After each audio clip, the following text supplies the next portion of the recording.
Well, welcome everyone to today's webinar titled Working Capital Without the Work, Turning Receivables into Cash with AI-Powered Automation. This is Brian from Strategic Treasury, and we're pleased you could join us as we explore how AI-powered tools can unlock receivables and strengthen working capital. Our speakers for today are LeHew, Director of Sales for Invoice to Cash at Esker, and Jeffery, Founder and Managing Partner of Strategic Treasury. Welcome, Aaron and Craig, and I'll now turn the presentation over to you. Thank you, Brian and Aaron. It's good to see you today and to present with you. Yeah, likewise. Look really forward to this discussion. Yeah.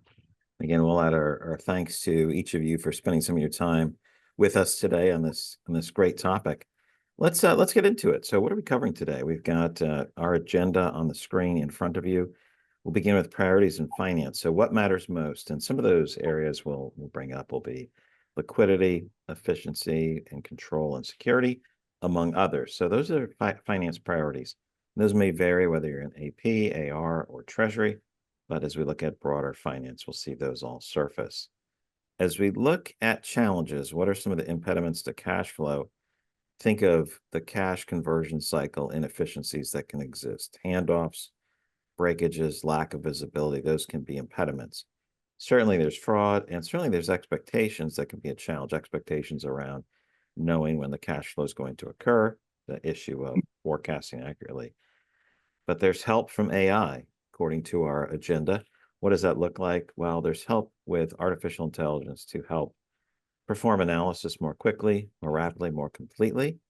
There's also the ability to help with projections and forecasting, as well as automating parts of the process. Then we'll look at working capital. The idea of optimizing through improved visibility is we think about improved visibility, managing debt, decreasing the amount of bad debt, increasing predictability, reducing defects in the process, which have a negative impact on efficiency, a negative impact on liquidity and capital that you can use. We'll look at evaluating solutions, not at great depth or at great length, but we'll look at it in terms of what are vendor commitments, how important is that? We'll look at security, the commitment to development, financial performance, and financial value, things like ROI for your organization as you look at that comprehensively. On the key takeaways slide, Aaron and I will cover things like liquidity, efficiency, improving cash predictability, as well as achieving scalability. Many organizations are growing, they're acquiring, and you need to be able to grow gracefully. So that's our agenda, and we'll get into some of the content now. So I'll start off on the top finance objectives and bring Aaron in real quick. What's the top priority for financing? Optimizing cash flow, right? That's liquidity, making sure the flow of cash supports what the business objectives are. If we look across this list, we've put other top finance objectives. We've listed 8. You probably have a huge list in your head. Maybe it's more, but this is a significant list. And so ensuring the organization converts receivables into cash effectively, efficiently, that's a core element for an organization's ability to grow, to thrive. So this ability to scale matters. And each of these has an impact on not only profitability, but liquidity, the ability to meet your obligations as they come due and support the business. And that requires things like better data, good data to help with decisions, to figure out how does this particular change, how might that change impact the rest of the organization, cash flows, loss levels, etc. And certainly it fits into, and look at number 7, strengthening financial controls environment. Nobody says we want a loose environment. We want something that's effective, that's well controlled, but doesn't slow up the process. And so baking those things in, making sure those things fit well within the organization's cash flow, cash conversion cycle, helps everybody, whether you're in purchasing, procurement, AP, AR, collections, treasury, all of those things matter. So those are some of the top priorities. I think I covered quite a few of them, but I definitely left you some space, Aaron. Yeah, appreciate that, and thanks for the context, and also appreciate everyone that's been able to spend the time with us today. I mean, if you think about like what's top of mind for like finance leaders, according to like Hackett Group, the number one priority for organizations is looking at cash flow performance, liquidity, and working capital, right? And I think you mentioned that earlier. It's not a surprise. Cash is certainly the lifeblood of any organization. But what's interesting is a lot of this then ends up tying into like digital transformation, right? Um, the whole objective is to really look at like how we can help modernize and provide greater maturity within their current technology landscape that they have to help improve things like the cash conversion cycle, profitability, and then better reliability on the data that you have. So that way you can work smarter, faster, and also have something that's a little bit more of a connected process itself. I think that's one of the biggest challenges that organizations have is really siloed gaps within their, I would say, cash supply chain overall. So really that's where like how automation can, help come in. It's a very exciting time for organizations that are making investments with the likes of artificial intelligence to allow people to become more strategic rather than doing things that are a bit more tactical and working on the transactions itself. Aaron, you had mentioned the gaps. There might be silos. Those are different areas or processes, and there's a gap between them. Is there anything else on that you like? What contributes to these gaps creating the problems? Well, the gaps are in a variety of things. It could be based off of their technology landscape that they have that's created it. They're working out of disparate systems, right? The disparate systems could be their ERP system. Generally speaking, with organizations are working out of Excel, doing some sort of manipulation, extracting details out and working outside of their source of truth. Um, and they might have had some other applications that they've adopted along the ways as well. Um, for instance, if they are looking at credit overall, they might be logging into the credit bureau to be able to see and understand what's the customer's changes in what their risk is and how are they performing. But if you're having to do that and compare it against like your ERP system or something that's extended outside of the application, maybe that's been built on its own, a lot of that takes a lot of time and effort, and sometimes that creates errors. So the second point also is that their customers, their buyers, also have different expectations and are changing the way that they want to do business. And because of these changes, that also does create some gaps and disconnections. So with the rise of procure-to-pay applications and procure-to-pay solutions, a lot of times now the buyers are requiring them to upload invoices into their respective portals, get the details such as the remittances, log in to see when I'm going to get paid. So all of these things are completely disconnected comparative to what they were accustomed to 10 years ago. So the dynamic is changing on what the buyers is requiring of the supplier itself. So those are just some examples that we see on our side. That's great. So what I was hearing too was there might be different departments where there's some gap and there's a handoff that's not as efficient. But you also brought in the fact that there's other parties, customers or suppliers, that there's other handoffs, requests for information. These create challenges, and so that was really helpful. Thanks for jumping in on that. Yeah, absolutely. Our first poll question is up, and it is a multiple choice, which means you can select more than one. That's by definition. So what is currently your biggest working capital challenge? Slow customer payments, high day sales outstanding or DSO, inefficient cash application process, poor visibility into cash flow, limited resources or staffing to improve operations, customer disputes and deductions, delaying resolutions. That's the overall defect thing. And then other, or in short, you can select all that apply and hit submit. And that is a great way to go.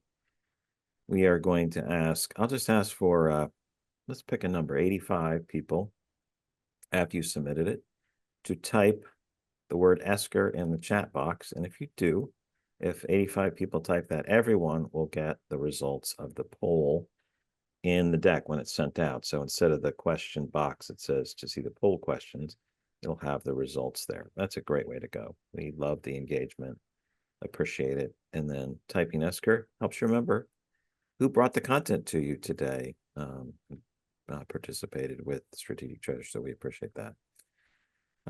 Brian will also post links to follow Esker and Strategic Treasure in the box after the chat box slows down a bit.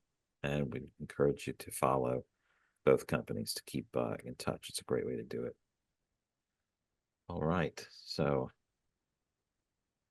all right, Aaron, we have number one, just over a third was the high DSO, followed by poor visibility into cash flow. It's kind of like exactly some of the first two things we talked about. Any thoughts on what you're seeing here? How should we think about this? Boy, when I look at like slow customer payments, I would be curious as to kind of understand if those are things that are related to the actual customer and kind of how they're managing their payment strategy with them, or is it more something that's based off of how they are invoicing them comparative to maybe payment acceptance, and maybe also offering incentives to allow them to pay sooner. We see a lot of organizations that are changing strategies around to improve like the slow payment options, such as accepting a different payment option than they are today. Oftentimes customers are now, or I should say suppliers are offering things like pay with credit card, we'll provide you like net 10 as a payment option. So that way it can help improve the speed of cash flow. Of course, there's a cost of doing so, but so if you look at overall, like what's the cost of capital, there's certainly could be some benefits from your standpoint to say, maybe we should look at alternatives to accept those payment options. And I think even now, like there's been an appetite to say, even if we do accept those payment options, is to include in like surcharges or additional fees to accept those cards as well. So there's strategies around it, but I also think that there's some things that are maybe some potential bottlenecks that could be causing some of those slow payments as well. Naturally, as the economy changes and shifts, slow payments tend to happen a little bit more. And also tends to be a rise in disputes. So I see disputes is also populated on the list of like the biggest challenges in working capital. And, disputes definitely are probably one of the areas that are the cash traps in organizations when it comes to looking at working capital and liquidity. The biggest thing is from that standpoint is finding ways to help speed up the resolution process. And we can get a little bit more into that. It's the identification, after that, who's responsible for identifying it, and then seeing if we can get to a resolution to see if these are valid or if we need to recapture and recoup the funds. All right. Well, great. Thanks for your comments on that. Thanks everybody for answering poll question number one. And so those were some of the challenges that each of you had identified. I'll step through a couple of these and let Aaron take the bulk of it. But the first one is high day sales outstanding and overdue receivables drain working capital. So they absorb cash, they grow working capital because you have money tied up in your receivables, and so slower payments means you have more money tied up into it. It drains your liquidity and grows the amount of working capital you have. And I think we could spend time talking about the two working capital formulas that exist: current assets minus current liabilities, or accounts receivable plus inventory minus accounts payable. But slower collections means you have to put more money in the cash conversion cycle. That creates an impact. Treasury cares about that significantly. That's a overall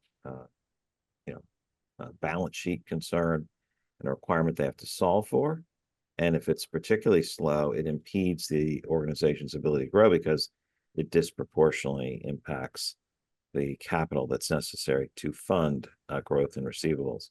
And so there's also a business operational side to that, is being efficient in billing, accurate communication, providing visibility to partners means that you can reduce that DSO down to close to what the terms are. The second one about manual or siloed processes lead to inefficiencies. This is what Aaron had talked about in the beginning. If there's silos, there still has to be a connection between these silos, departments, or between two companies. How does that communication happen?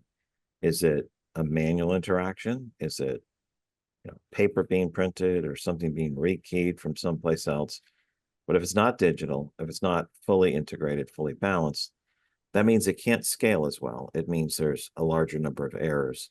Errors or defects impact regular efficiency, but it has this amplified impact on working capital. Someone invoices wrong, or there's a key entry error somewhere. It creates defects or errors, and those invoices get paid more slowly. Not just 2 days later, they get paid disproportionately more slowly because they're a defect. They get worked separately, and so there's a huge impact on poor quality or defects disproportionately impact operational efficiency and the cash conversion cycle liquidity. So the person in AP, the person in treasury are aligned that these things are terrible.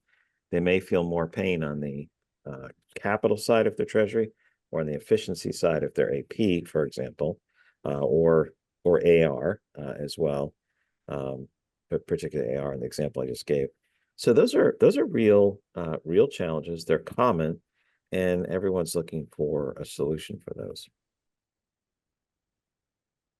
Absolutely. And then I think if you look at cascading into some of the latter points here around inaccurate credit assessments, increasing the risk of bad debt. I mean, let's start off with just the simple piece of onboarding. I think I saw a study from one of the big four that showed that generally speaking is that a lot of organizations, nearly about 50%, and maybe of course that could have changed over time, are not even doing proper assessments until actually a customer has delayed payments, or they have orders that are on hold because they're at their original credit limit. So being able to look at, well, why don't we start assessing immediately? So that way we can head off any type of risk and also any type of provisioning that we might have that happens based off of inaccurate credit assessments.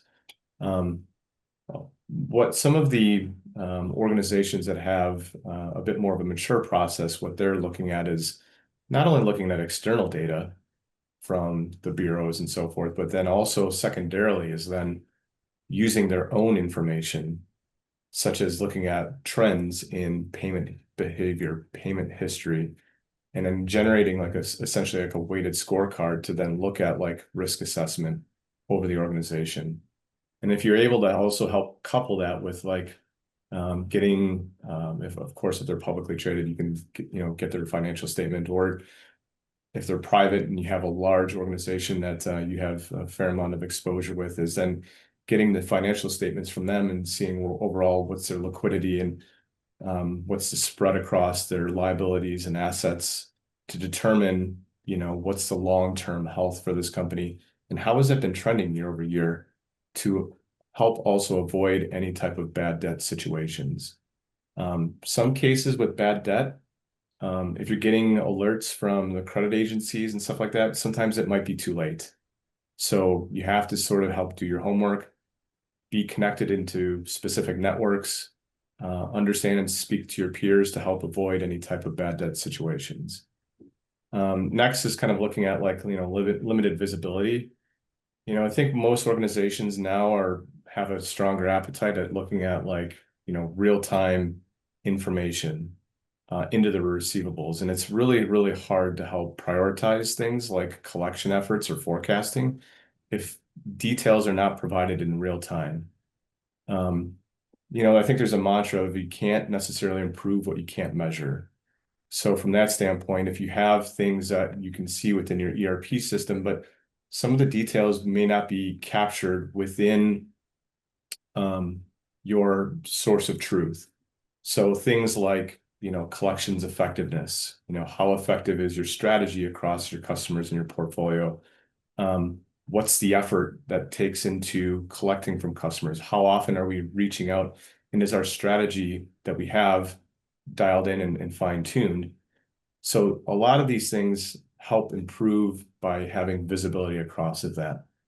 The other thing too is that, like, if you're doing things just depending of course upon your maturity, but if you can't measure what your collections team might be doing, we've heard from organizations of some of their time is really, meeting with their staff to understand what they are doing, where organizations that have made investments are now seeing exactly what they're doing, how often they're doing those certain activities, and how effective they are. So now instead of meeting about what's happening, it's more around, well, let's improve or let's make changes or updates based off of what we can actively see on how they're managing their portfolio of customers that they're helping support. Next is kind of getting into collections team spending, excess time on lower value tasks. I think when we've done we do hundreds of assessments every year for organizations just to kind of observe current state. Generally speaking, depending again on like the maturity model, if an organization is manual, decentralized, using let's just call it spreadsheets for all intent and purposes, a lot of times they're spending a third of their day just looking at the aging and trying to determine, who do I call first? What was the last interaction? Do I have a promise to pay here? And some of that information is not even done in real time. They're exporting the aging probably once a week. And it's very hard for other people to kind of see what they've done in the activities and what's the promise to pay that we have, which then can lead into, like, how do we properly forecast and know when we could accept or receive the payment itself?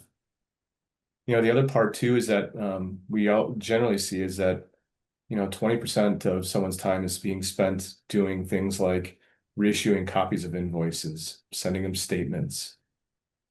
When you're looking at leveraging automation solutions, a lot of those things can be taken off of your hands.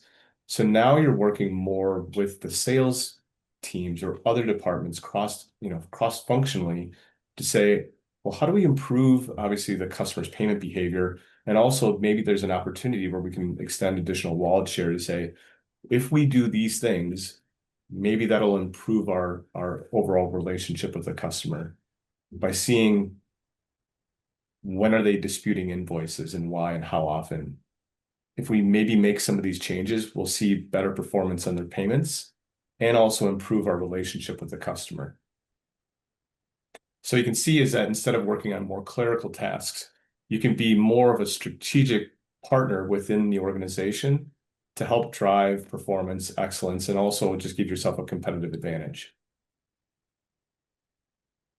Yeah, I think you brought up a lot of good points, Aaron. I was trying to keep my treasury hat on. Sometimes a huge portion of our audience is treasury. So why are we talking about the effectiveness of the activities of someone on the AR team? Well, because there's a huge impact on the overall collection rate, the overall collectability, the overall cash flow of an organization. The more those are made efficient, the better it is for the cash conversion cycle, how working capital is used. And so that the joint perspective is, you may not care about efficiency as much directly if you're in treasury, but you do, because indirectly that slows everything down, that slows cash down. And so that's why it's so important to understand what goes on in AP, AR if you're treasury, and if you're in AP or AR, you understand drivers from the other areas as well. So really appreciate you stepping through that, Aaron. So how does that get solved? What's the role of AI? And so just to set the stage for this, we'll describe AI in three categories that are most commonly grouped this way. So machine learning, or the ability to detect patterns. Generative AI, the ability to create, to project, or to interpolate information that's there to come up with other information, and then agentic, which is doing functions, agents that will perform functions, or agents that will coordinate with other agent functions. So loop those or link those together. But just to enter that, so we have sections here. What about payment predictions? Can AI help us with that if it has good data? What are the recommendations that can come from that? Does this help with making suggestions about who to call, what's going to happen? Does somebody get a email? Do they get a call from the collection? Do they get a call from the relationship manager? And then other elements about quality of data. How does that work to capture the information and gain the information that allows you to perform better analysis? There's an aspect of, can the tools that you lean on, such as AI, can it get to the right data? Those are a couple of the things, and I could talk more on that, but Aaron, I want to make sure I give you some time to talk about how important AI is into helping to solve these challenges and help organizations do better. Yeah, I mean, as I mentioned before, it's a really exciting time as AI is rapidly evolved and developed and is now being inserted into technology to really help the organizations drive efficiency and effectiveness, and also just improve the experience for the customers and the users itself too, the internal people, right? So from like a payment prediction, one of the things that we hear from Treasury is that like the last missing piece is to see a collections forecast. We can see forecasting and other liabilities and assets, but being able to see like when we can predict payments are going to be coming from our customers using, just like you mentioned about the technology, is using machine learning to look at previous customers' payment behaviors. And it's not looking at things just at linear of like, what's their, average days to pay, or what's, do they pay beyond terms, but it's looking at other additional patterns, like is there a particular day in the week that they pay, or a day in the month that they pay, to help improve the forecasting of cash, specifically coming on your accounts receivable. This does have an impact naturally, of course, on the collections team too, is that if a solution can help predict the payments, is that you can now say, well, if we identify that we're going to get a payment from this customer, it's on a customer that we should be potentially calling on. Maybe we defer that call, so that way we can actually work on something that's something we need to be involved in, versus we can predict and know that a payment's going to be coming in within the next 2 to 3 business days, right? So that's really where it can help, is from the Treasury standpoint, is one is better effectiveness and use from the collections efforts to help prioritize their collections, and then also having better insights into the collections forecasting as part of their overall forecasting itself. You mentioned recommendations, and a lot of times, again, it's using machine learning to see all of the behaviors from the customer and also your internal users to say, based off of all the historical information, this is what our recommended next step is. The most effective way to communicate with this customer is to make a call, or maybe send them another payment reminder on this date. So that way, again, it's improving the effectiveness, because it's using large data sets to help make them more effective in their decision making. Data extraction, is a very, very powerful tool when it comes to things like cash application. Cash application is naturally important for people in treasury and finance, because you want, as soon as you get the payment, you need to make sure that it's applied properly as quick as possible, because that naturally, of course, has impacts to treasury to be able to say we actually have the funds, it's allocated properly, but it also naturally has an impact on customer service. If funds are not applied properly in a meaningful way, is that can lead to order holds or improper collection calls. So from a data extraction standpoint, there's technology out there that uses what we'll call is like deep learning. Is that technology can see millions and millions of layouts that we've seen across customers. And instead of, I would say, first gen technology, using like template-based extraction where you have to show every single time we get a remittance from this customer, here's all the header information, here's all the line level detail. All of that stuff can be done automatically with a recognition engine to say, we've seen layouts like this before. We know how to properly extract all the details. So that allows you to improve the speed and the value of applying cash through an automation tool. Secondarily is that, organizations are naturally bringing on new customers. And if you have to show the system every single time you get a new payer or a new buyer, that could be time consuming for someone that has to kind of walk through that. Third is that you do see customers change their layouts. They might have changed their system.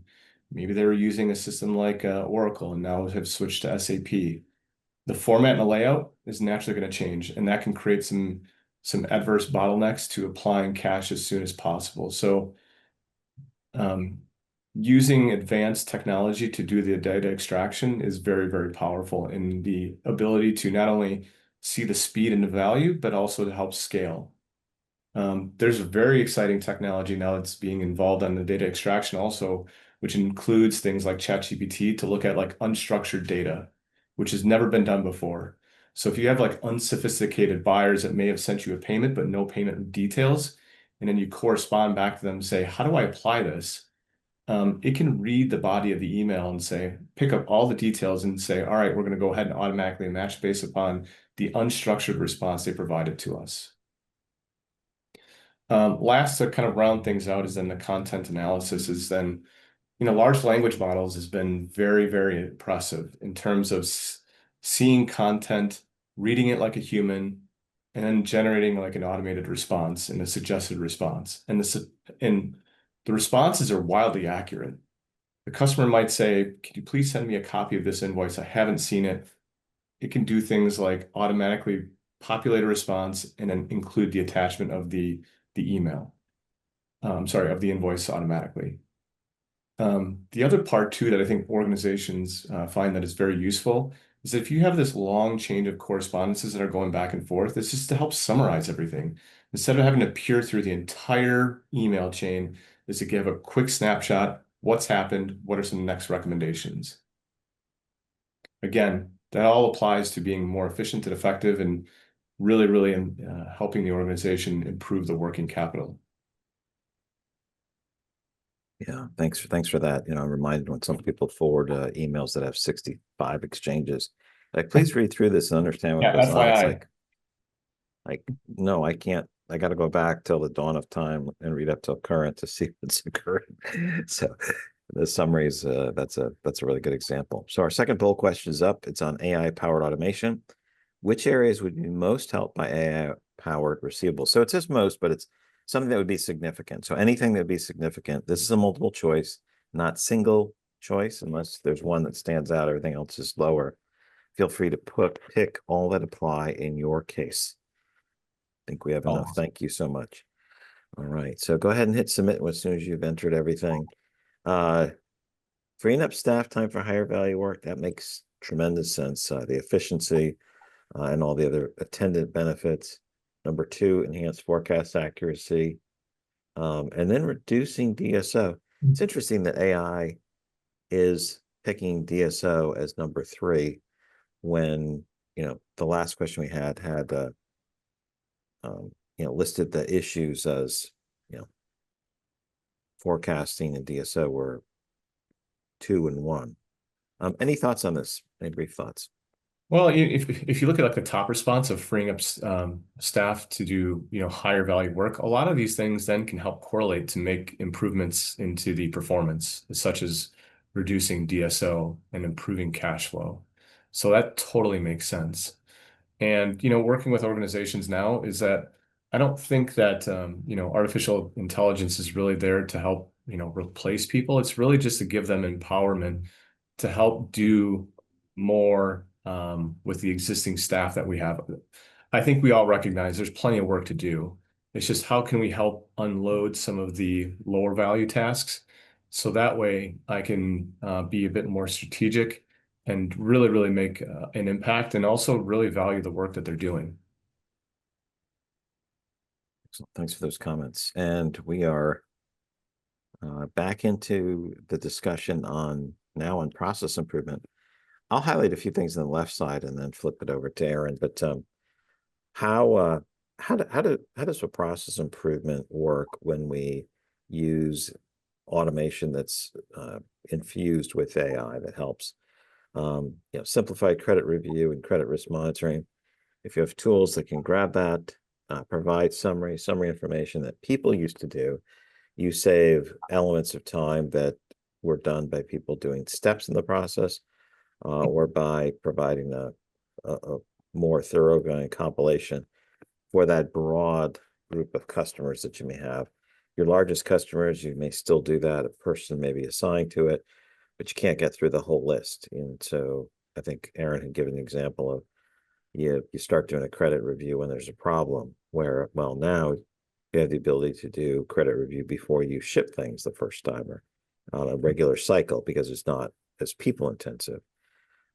Secondly, applying cash faster and securing revenue. Think about how a simple algorithm can match an exact amount with an exact date and an invoice number very easily to allow it to perform more complex functions where there might be many to many, or there might be variations in amounts, and the tolerance and activity can help that process be sped along, leaving only the most complex things for people to figure out, or for a person or some follow-up to the company say, what were you paying us for? Invoice delivery, tracking, and monitoring, making sure that instead of saying, hey, you're late with the payment, they're like, we didn't get it, and send another copy. A way to track that to say, hey, this has been delivered. It hasn't been opened or hasn't been received. They haven't managed our communication with them to make sure that whatever you're delivering is delivered in good order. Goods, services, invoicing, tracking labels, etc. So AI can really help on those steps, and all of those steps are part of the process. And so more efficient processes means better DSO, more efficient process, lower cost for running those, greater ability to scale. Those are a few of the things where we have AI tools and non-AI automation as well that helps the process improve. Aaron, I'll flip it over to you. Awesome. Yeah, so just to kind of help round things out, where process improvements can be greatly improved is looking at things like deduction identification.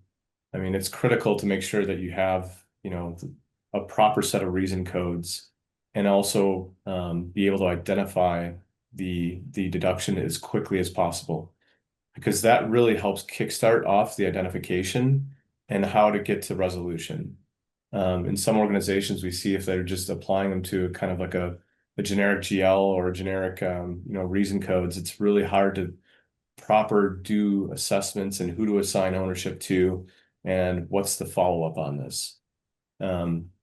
So it's very, very critical that organizations find ways to streamline, correlate proper reason codes in their system to help then move into its kind of research process, and then quickly move it over to resolution. You find there's probably about 90% of deductions are valid, but it's at 10% that's the revenue leakage. And you only have probably about 30 to 60 days to get a resolution to try to recoup the funds. Deductions don't age well like wine. The farther out they go, you're not going to be able to collect on it. So again, the identification is very critical to the first step.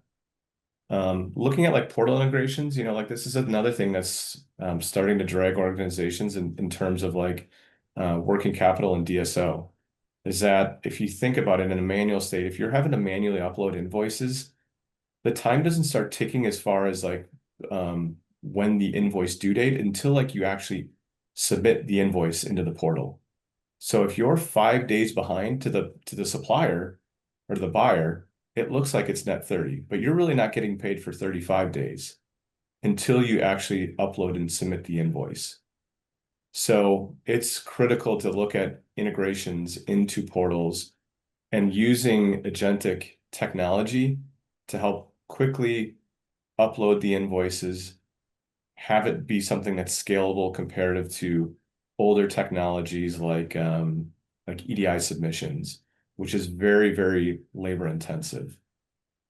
The other critical part, I think, is not only just like when you're uploading invoices to the portal, it doesn't end there. Then it's also the integration to track the statuses in real time. Did they accept your invoice? If they didn't, if they rejected it, why?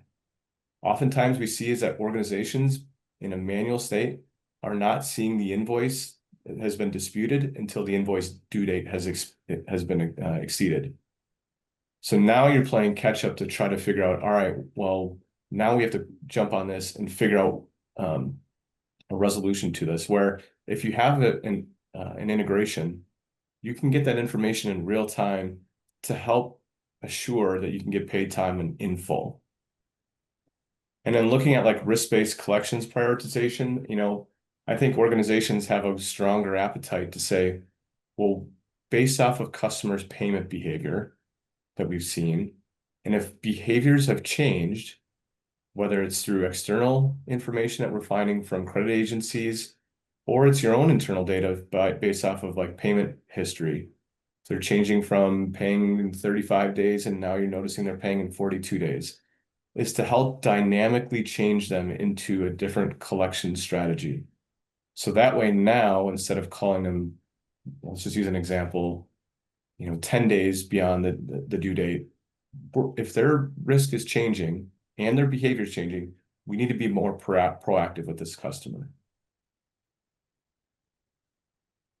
So all of these things can then, again, lead into more efficiency, better effectiveness, better decision-making, by using process improvements. Yeah, that was great. And as we take the next step, which is looking at how do you optimize and improve your working capital, one of the areas and one of the methods is better visibility. You can have silos, and silos usually mean lack of visibility and manual handoffs.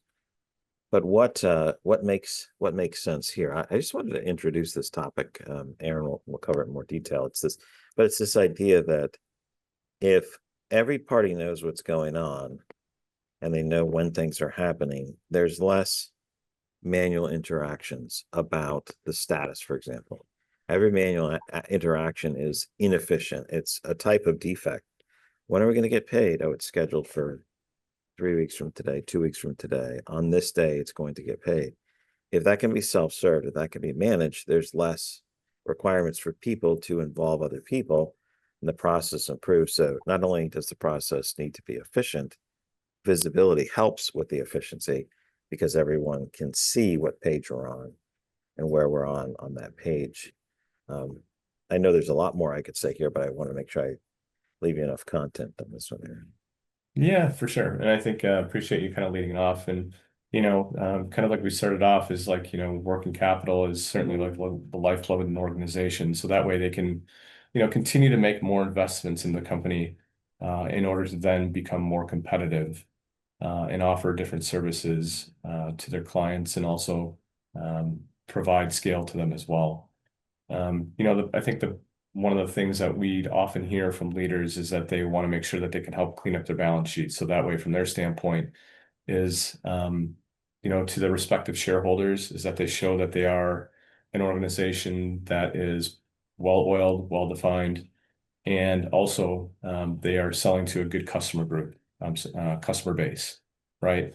Sometimes if you look at lenders, they might think that because you have an improper balance sheet or things are kind of slipping out, is that maybe you're selling to, forgive my words, but deadbeats.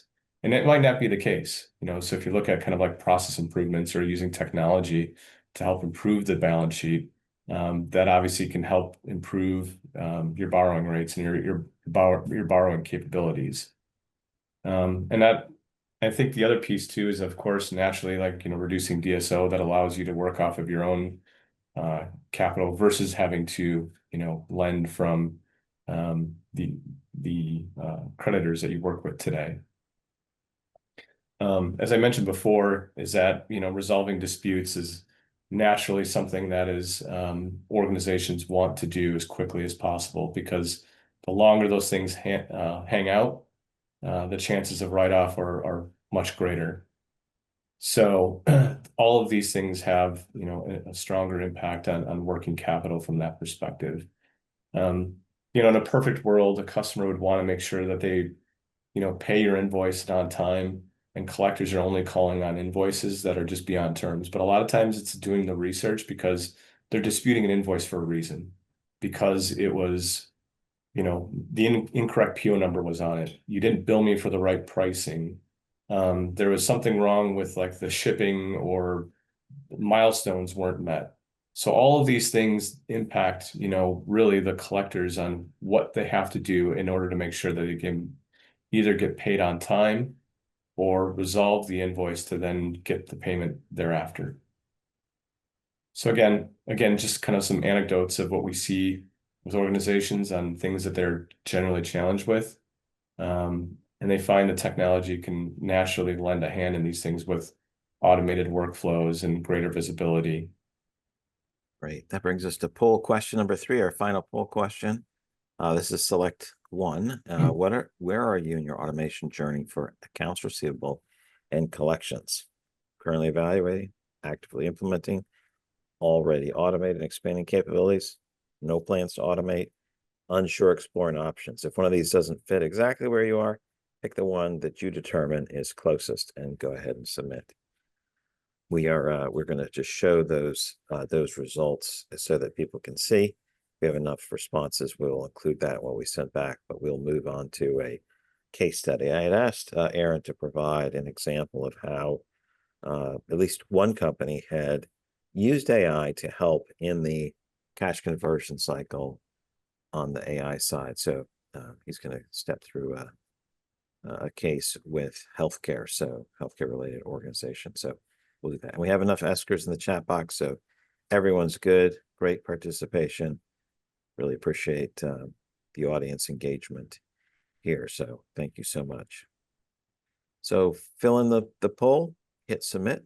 I'll let it pop up on the screen. There it is. So everybody can take a quick look to see what's there. Number 1 is currently evaluating, followed by already automated. So thank you for doing that. You'll get these results in the deck when we send it to you. So Aaron, talk us through the case study. There's lots to be learned whether or not you're in healthcare by this example.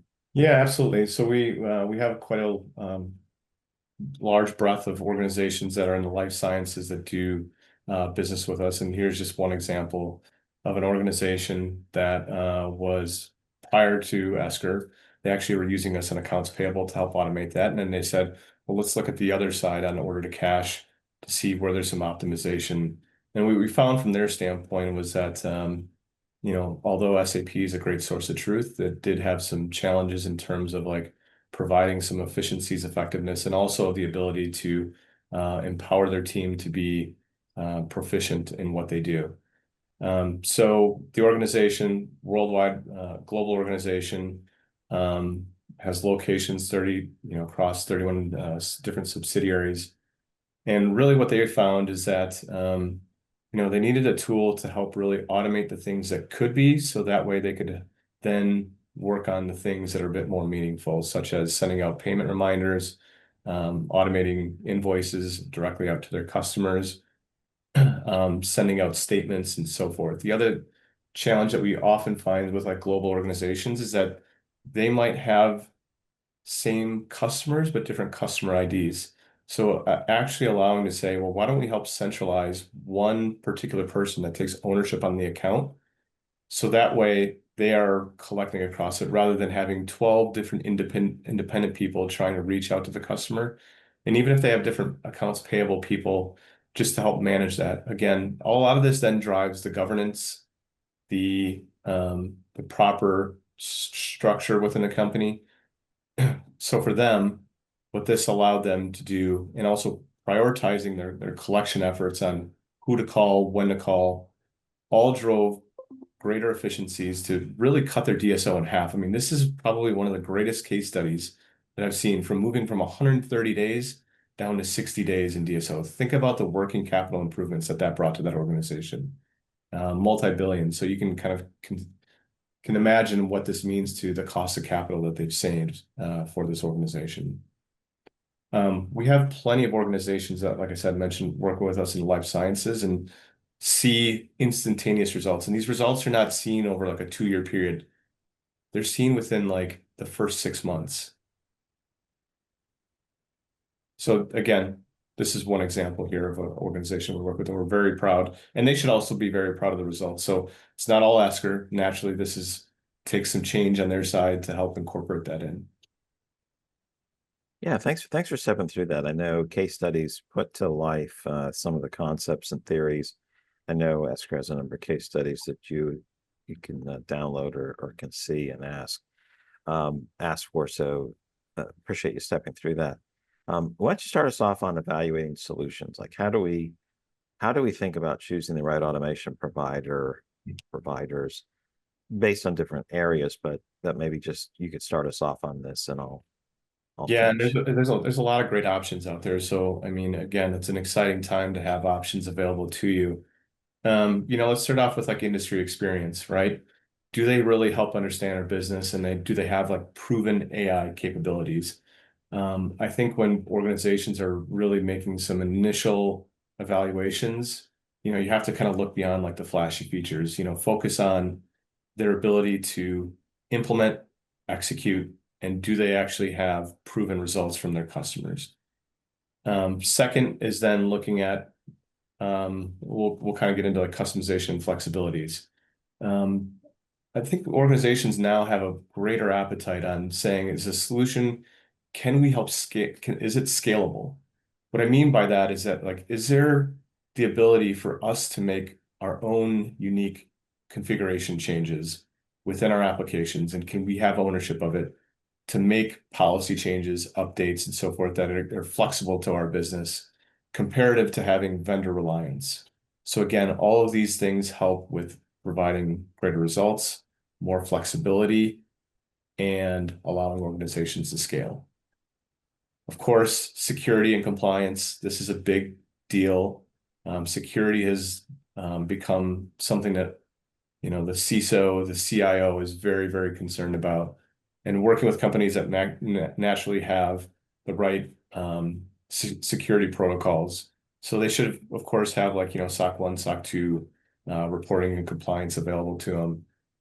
And also that they have, disaster recovery plans. As far as like the compliance, a lot of times they want to make sure like your data residency is sitting in the right area where it needs to, particularly when it comes to GDPR. So having organizations that have multiple data centers will be useful and critical for them. Getting into cost and ROI, of course, the pricing model and how quickly can you expect a return are going to be important. So one of the things that you should consider and think about is like, what's the time to value? How long is it going to take us to implement this product? What is the success criteria built off of?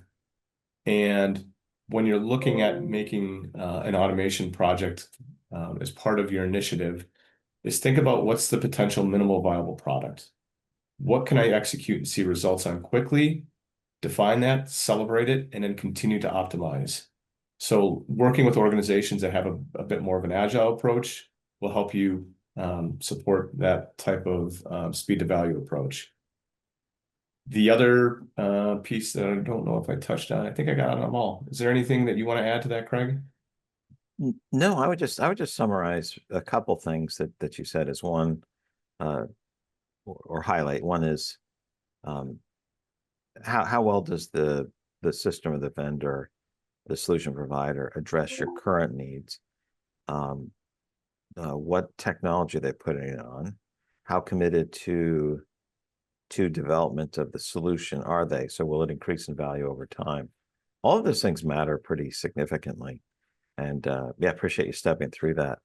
That brings us to final thoughts. And we had arranged ahead of time that Aaron would cover the first two, and I would cover the final two. Sure. And right now, as far as like, again, working capital optimization is sort of the heart of making sure that you have the proper liquidity.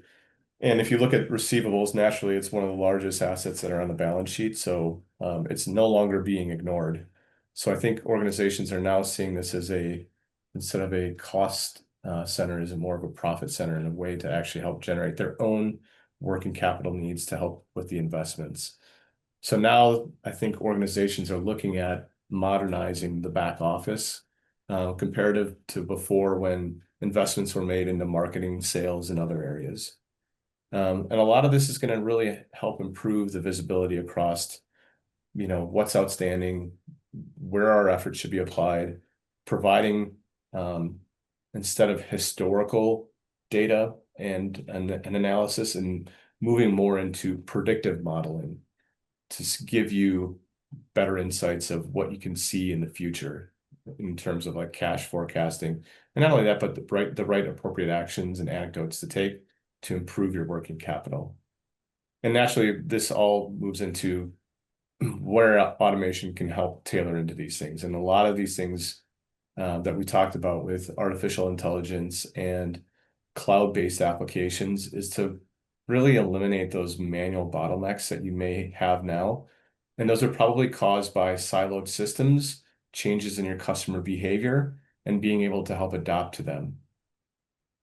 This then should help accelerate collection efforts and improve the workflows, and also improve the overall relationships that you have internally with your stakeholders, such as sales, logistics, and also directly with your customers. On the strengthened cash predictability side, there's a couple factors here. One is an automated process, as Aaron mentioned, helps with the overall predictability of the cash flows, but also by using tools for forecasting and addressing concerns, you can have a more accurate cash flow. That predictability helps organizations financially, helps them provide confidence both to their lenders as well as to senior management. And that is one aspect of scaling, right? The cash predictability. And there's the tie-in, the cash predictability and the efficiency. Without efficiency, scaling up in volume means the defects continue to pile up more rapidly. And so being able to handle that growth in an automated fashion, reduce the number of defects and handoffs, and automating the different components that are necessary helps to support growth in a graceful manner. All of those matter significantly as we look at and consider this topic. So, Aaron, thanks so much for presenting, sharing your insights on this. Everyone, thanks for joining as well. And I'll flip it back over to you, Brian. Thank you, Craig. Thank you, Aaron. And thank you, everyone, for joining us today. The CTP credits, today's webinar slides, and a recording of today's webinar will be sent to you within 5 business days. And for more on improving cash flow, be sure to download the ebook, Transforming Payments, Improving Cash Flow in AP and AR, by clicking the link in the chat box. Thank you, and we hope you have a good rest of the day.